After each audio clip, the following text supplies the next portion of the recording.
Hello everybody, I want to talk about meditation pain today. I want to talk about the struggle, internal struggle when you try to meditate. So the thing is, when you're trying to meditate, what you're trying to do is to kind of quieten your voice, quieten your inner chatter, quieten your mind, let go of all things and not build anything. Now, why is that painful? The moment where consciousness is beginning, we are relating with ourselves. We are labeling our experiences. We are self-identifying and other-identifying. We're learning what feels good, bad, hot, cold, pain, pleasure, right, wrong.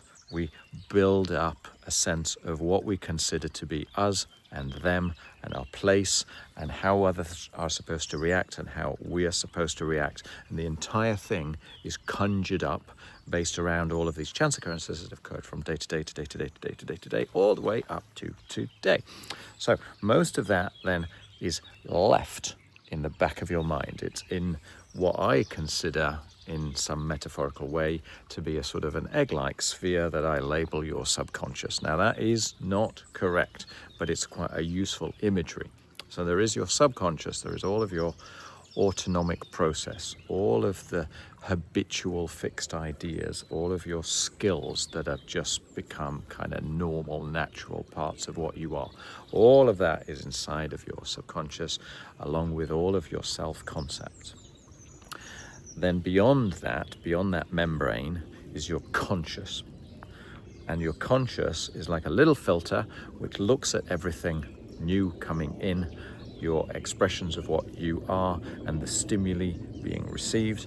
You look at them and you decide if any of that should be let into your subconscious or if you should flick it away, how you should relate to it from a conscious, critical thinking process. And so the likelihood is, and certainly the longer you go through life, the more you compound what it is that you think you are and your story of yourself, the more firmly this membrane around your subconscious is going to become, and the less tolerant your conscious mind is going to be to new information that can challenge it. And so you recompound yourself, your certainty increases.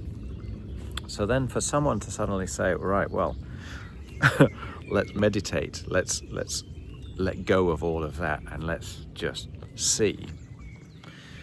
So the whole purpose of this conscious mind is to maintain, in my story, what already exists in your subconscious. So why on earth would you choose to allow that to potentially become more porous, to let it out? Because Lord knows what's in there. I haven't a clue what's in there. It's all running in the background, yeah? It's quite scary. So when you try and meditate, what is going to happen, therefore, is that this little thing, this woodpecker, is going to start tapping away, going, that you don't need that. This is me. I already know what's going on. Yeah, look how far we've come together. Stop it. Therefore, it can be quite painful. That's in my nutshell the reason why our brain keeps coming in. Yeah? So what can you do about that? I talked in one of my other videos that the only way to have true control is by knowing that you can let go of control, okay? If you are truly in control, you can let go of control right now in the knowledge that should you need to, you can regain control in the future, yeah? So when all of this stuff is going on, so you've just sat there, you're in the lotus position, you're sat on a beautiful cushion, the world is doing what it's doing, and you're holding your second finger and your thumb together and you're going, and then your mind is going, did I leave the gas on, and what time do I need to set tea going, and do I have to do X, Y, Z, and what is the point of all of this, and gosh, shouldn't I be doing something else instead? Consider all of that to be a defense mechanism. So what's going on beneath that is the questioning that needs to occur in order that you can allow yourself to let go, yeah? The control freak says, no. Look what might occur. So you have to question, is that truly the case? Would it not be more useful to simply kind of get a bit more information? I observe myself from a different perspective, if I want to label it in that way, and then I'll review. I can still go back to how I was thinking before, 30 seconds later, should I choose to do so, but I'm going to permit myself to be a little bit more. Yes, you have to examine the fears, you have to examine the thought process.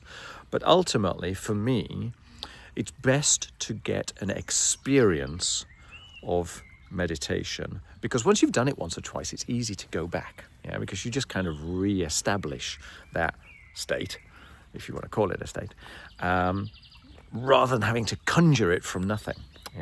So there's loads and loads of ways to do this. This is why people will find methods for focusing their attention on one thing in particular. One that I very much like indeed is to focus on the space between your eyes, because for me there's nothing there. Now, focus on the space between my eyes. My voice has already gone quiet. There's a very beautiful simplicity to that. See, I'm already there. You can go with your breathing. You can go with the temperature of the air as you're breathing in and the temperature of the air as you're breathing out. But you're focusing on one thing, and then you are letting go of that one thing, in the full knowledge that it's perfectly possible that your thoughts will come back. And if the thoughts do come back, you thank them. You say, that's fine, but right now they're not particularly useful. You let them go again. And if need be, you think about this kind of space between your eyes once again. So you're leading yourself back into a process of all accepting, unknowing, of curiosity, of inner peace. Even if you feel quite tense, you can tell yourself that there is a place inside of you right now which is more calm than that. And you can find that. You can scan your body and you can find the place inside of you that is more calm than that. And then you can tell yourself again, and there is a place inside of me that is even more calm than that. And you can find that in your body. You can continue with that. You can go to the point where your unconscious or your subconscious or your non-conscious always knows of a place which is even more calm than this.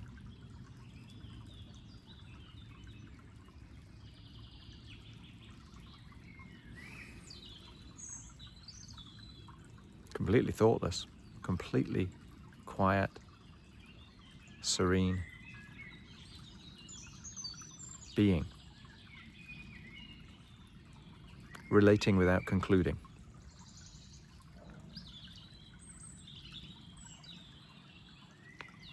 Conclusion is kind of give yourself a break. It's natural that your mind is going to get back in the way. It's going to go, are you sure this makes sense? All this kind of stuff. Follow me, I know the way. We've been through this for all of our life. Why are you playing around with meditation? That's okay. Let it be. But with an open-minded curiosity, you can tell yourself, well, if I'm truly in control, I must be able to let go of control for a little bit of time. So just sit with myself to relate, to be, and then I can go back to how I was before. And the more you do that, the more you cut yourself a little bit of slack, the more safe you feel with that unthinking you, the more comfortable it feels, the easier it is to go back to that, the more you relate, the more you be, the more you like it. It's not as if the thoughts become entirely optional, but you have a more well-established switch. Try that. See how you feel. All right. Cheers. Bye.